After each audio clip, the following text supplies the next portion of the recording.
Hey everyone, how you doing today? It's me, David, coming to you from my whiskey den here in Central Ohio. I thought I would do, this is like so spur of the moment, this video.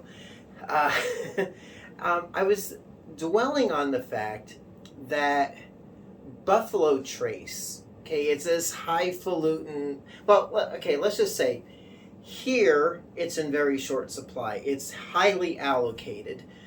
But, on a recent trip out west, a road trip we took a few months ago, yeah, in the west, it's plentiful. It's on the shelves. I mean, not high demand at all. Wyoming, they had a big display in the liquor store I went to. Tons of Buffalo Trace. California, Idaho, Nevada, even a little convenience store in Oregon had plenty of Buffalo Trace. But now with the recent news that Buffalo Trace is switching up their distribution, it may not be as easy for you people out there to find it. So anyway, what I thought I would do is see if we could compare this to another 90 proof bourbon. In this case, it's George Dickel bourbon. Now, the Buffalo Trace uses their #1 mash bill, which is their low rye mash bill, and it's undisclosed. Oh, the old arthritis has been acting up. But the George Dickel I have their mash bill available here, written down in my little book. It's 84% corn, 8% rye, 8% malted barley. They might be pretty comparable with each other. Again, low rye, under 10% rye. And I think, if I remember correctly, this might be aged for 4 years. They probably no age statement to be found. But I do have a feeling this is a 4-year aged bourbon. Might be 3. I do not know. If you do know, let me know, because I didn't check. This is aged 8 years. I am a humongous fan of George Dickel Tennessee whiskey. Their bourbon, this bourbon, not crazy about. However, this has been sitting for about a year past the neck pour, so I'm sure it's mellowed out a bit. So let me see. The thing is with Buffalo Trace, it's not a bad bourbon. It's just overhyped. So if you're in the West, when I lived in California, I'd see it all the time. When I moved out here a couple of years ago, a buddy of mine's like, you gotta try Buffalo Trace. It's so allocated and it's big, blah, blah, blah. I'm like, Buffalo Trace? That's everywhere. But sure enough, it's not everywhere here. But I do have a bottle, obviously, on hand. So here we go. Let's try it out. I'll try out the Buffalo Trace first. Light brownish color. And this is, when I do these videos, it's for your information, but it's for me as well, because I like to compare. I like to have a little sip of bourbon now and again.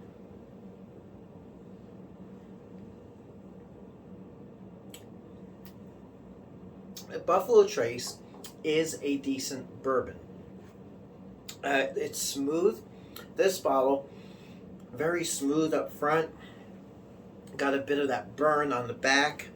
But, the high corn content makes it sweet. Think of, like corn, you got sweet corn. They make, corn syrup sweeteners and stuff. So you're going to get sweetness out of that corn. And, and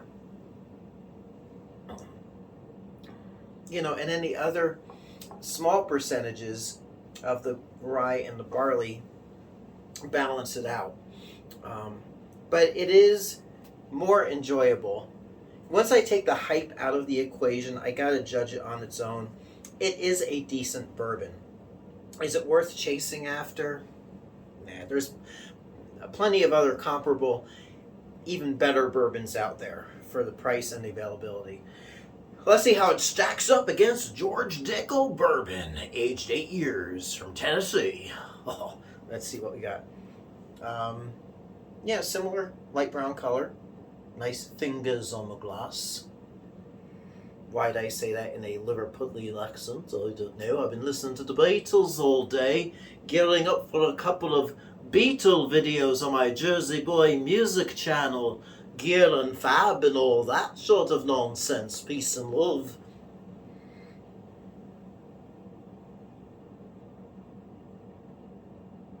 You know, it's pretty comparable. You know, I'm going to get comments, I'm sure. So one or two comments. David, you're just prolonging this too long, and cut the nonsense, buddy. You know, leave the Beatles stuff for Jersey Boy music. But to be honest, they are pretty comparable. I think, in my opinion, it would be safe to say, if you enjoy Buffalo Trace and you're not seeing it, try out the George Dickel. It is pretty similar. Sweet. Yeah. Sweet.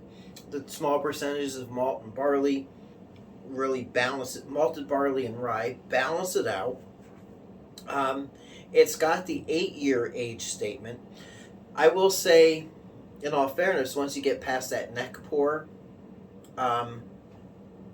it does open up really nicely. It's a better bourbon than I remember it to be.